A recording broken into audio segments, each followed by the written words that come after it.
You know, as I always do, I give honor to God first. Today was for us an important game because we needed to come out and do what we're capable of doing. You know, every time you lose a game, there's what I call a little doubt that creeps up inside you, and then with the loss of 2 players in one weekend, that really hurts too. So, you know, we had to make a step and make a change. One of the changes we made was, I call it de-redshirt with Marlin. You know, we brought him out of redshirt, and Charlie did a good job leading the ball club as the point guard of our program. He's going to be that for a long time. So it was good to see him have a good game. Questions for Charlie and Marlin? Marlin, how does it feel to be de-redshirted and instantly get out there and let the record show the first shot you took was a shot 3 from the corner and nothing in? How did that feel? Well, you know, it felt good for getting out there finally. You know, experiencing a real college game. You know, I just do anything to help my team out. I'm glad they had faith in me coming back from redshirt and, you know, not playing any games at all. But other than that, that shot felt good. When were you told that you would be seeing action? Was it yesterday? Yeah, yesterday before practice. I mean, you were okay with the redshirt thing before? You were at peace with that? Yeah, I was. You know, I knew what I had to do, like, to get myself better. You know, work harder to get up to coach expectations. Or was there at least a little part of you that went out of here jumping and, you know, maybe just inside jumping and yelling that coach had de-redshirted me? I mean, at least a small part. A little bit. It was surprising. How big were the butterflies before the game? Real big. I was nervous around shoot around too. Charlie, the pace of the offense tonight seemed to pick up from what we've seen the past couple of games. That you played with a lot of speed, and it seemed like, especially in the early going, everybody fed off of that. Can you talk about the energy you brought? Yeah. With my speed, I like to get out in transition, and I feel like I play better in transition. So that's what I wanted to do. And I got J-Mo a couple shots doing that. Dre got him going a little bit, and I just got to get in the paint more before I can, you know, get people open. Coach mentioned the 2 injuries. What did he tell the freshmen? Did he tell you about stepping up or anything? Talking to you guys? Oh yeah, today was a big game especially because our 2 guards that we lost. So I definitely had to step up because it was only really me and J-Mo at the point guard spot. And I felt like this was an outgoing game for the freshmen. We all came out and played good today, so that was good. Only giving up 18 points in the first half. That was a fantastic defensive effort. Could you guys sense that from the early going? You really seemed to, either one of you really seemed to have them clamp down from the beginning. Yeah, we didn't want nobody to beat us. We won 2012. We don't want to lose at home after we lost to Youngstown, so we do anything not to lose this year at home. So. Anything else for Charlie and Mark? Charlie, have you got any advice from Trey or J-Mo as far as running the team, and if so, what advice have you given? Every day in practice, they tell me something new.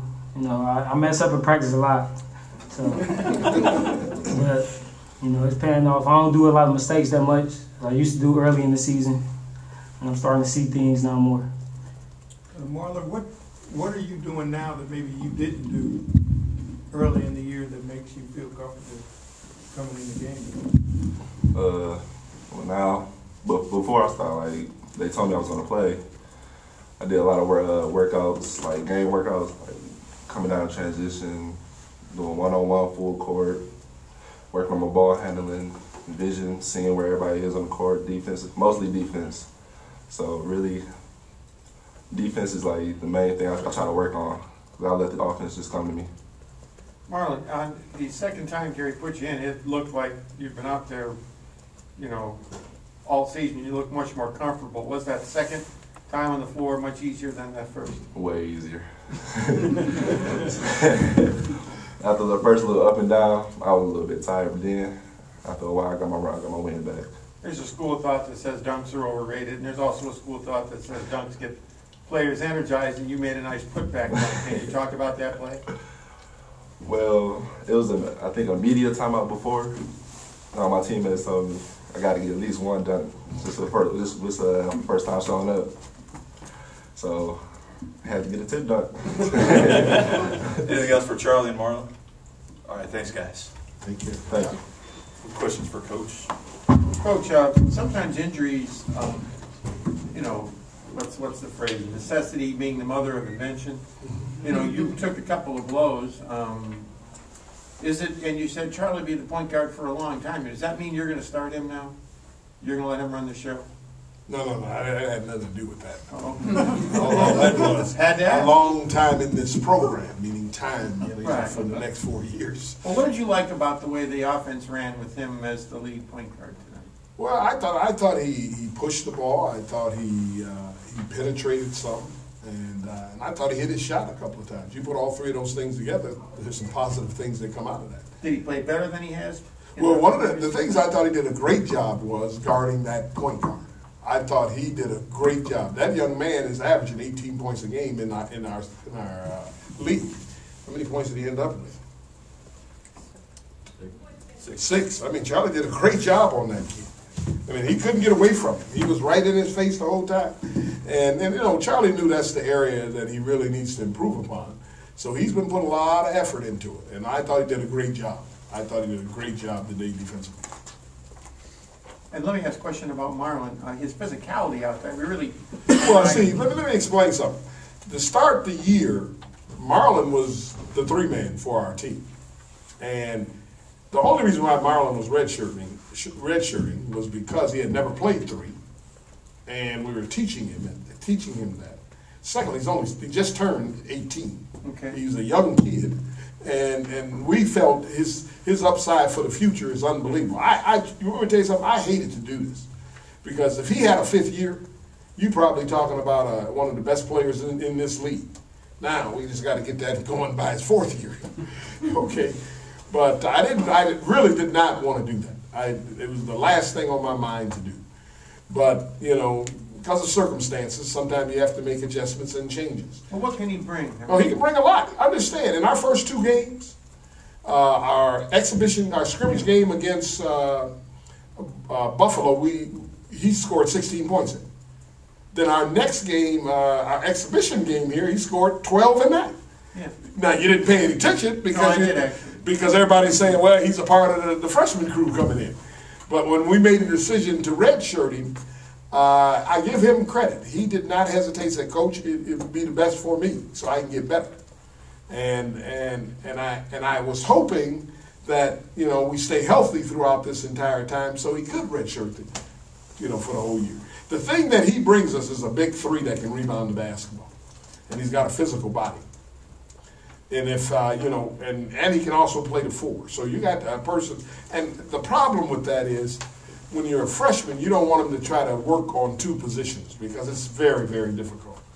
And for Marlin in practice, he works every day at the 4, but I put him in the game at the 3. It was funny. I mean, even at the beginning of the year when we played him, every day he's the 4 at practice, and then he goes into the 3 in the game at 3, and he does pretty well. And can you explain the precise nature of Sebastian's injury? Well, he has he tore his medial collateral. Left, right? I think it's right. I don't know. Left. It's left. Left knee? And he has what is a meniscus tear too. So he's got both things. It's he's going to have to do basically the same thing he did last year. He had surgery last year? Yeah. Same knee, different knee? Same knee. It buckled on him. So he's done for the year? He's done for the year. There's no thought of it? No, he's got to have an operation. Okay. That's the reason why Marlin is playing. I understand. But I got to ask about the precise. And also Trey was dressed and on the bench tonight. He looked pretty good warming up. Well, he feels pretty good, but he got protocol. He was not cleared by doctors. No, and he feels pretty good. Chance for Saturday? Chance for Saturday, and we need him Saturday because we need him in that rotation. We need more people in that rotation. Because see, now we're bottom heavy. I'd rather be top heavy with the guards. We're bottom heavy inside, and you can't play all those guys inside. You feel somewhat relieved as well as Charlie and Marlin played tonight? You know, I mean, I know you don't feel good about losing Sebastian and having a big question mark about Trey, but do you feel a little better having seen those two guys? Well, no, I feel better that they had an opportunity to play and play long minutes. Because, see, the more time they're out on the floor, the better they become. And Charlie needed that. You know, Charlie has been pressed into positions and in situations that, you know, it's very stressful for him. And you really haven't seen the true Charlie, what he can do. You know, I think that is a step in the right direction. I think in the future, if we can get him in there more like that, it's going to really help him.